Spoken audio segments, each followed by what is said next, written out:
Akhilesh Yadav has just tweeted to confirm that he is indeed going to be allying with his estranged uncle. He has tweeted just moments ago that he is going to be allying with his uncle, a picture that he's just tweeted.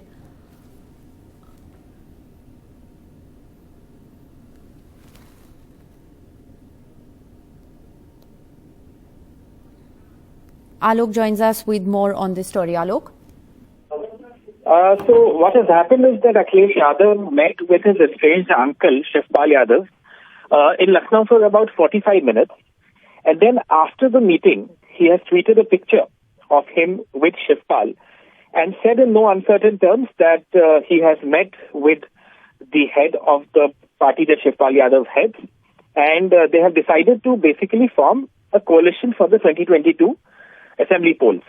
Now, why is this significant? This is significant because if you remember, before the 2017 assembly elections, when, Akhilesh was trying to kind of get control of the Samajwadi Party, and he was up against Shivpal Yadav, his uncle, and they had a bitter fallout. I mean, that fallout played out in public.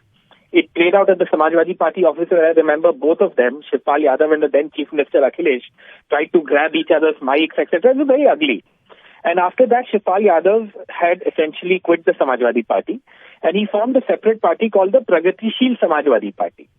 Now, Shivpal Yadav's influence, so to say, while the last elections, he put up candidates in many parts of Uttar Pradesh, but realistically, his area of influence is Etawah, which is the home turf of the Yadavs, and he does hold influence on a few Vidhan Sabha seats there. So, in a sense, his party, the Pragatisheel Samajwadi Party, is a regional party.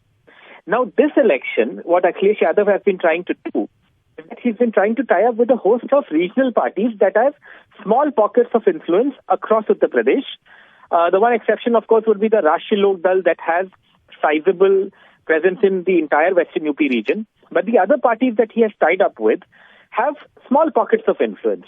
For instance, the Mahan Dal or the or the Janwadi Party Socialist. These are names that you may not hear in the national discourse, but they have influence in certain pockets.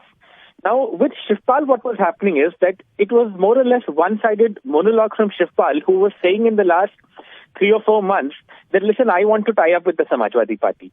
I want Akhilesh Yadav to talk to me, and I want to form an alliance so that we can fight this election jointly and defeat the BJP. Akhilesh was being non-committal. He was saying that, yes, I want to form an alliance and I'll speak at some point of time. But we did see that in the past 2 or 3 months, he firmed up alliances with at least 5 regional parties, but did not make an effort to speak with Shivpal, his estranged uncle. Now, that has changed today, with Akhilesh Yadav going to the residence of Shivpal Yadav and spending 45 minutes there, and like I said, tweeting about the decision to form an alliance.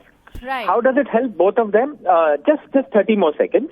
Shivpal Yadav gets to again be back in the Samajwadi Party fold, even if it is through an alliance. Right now, there's no merger that's been announced.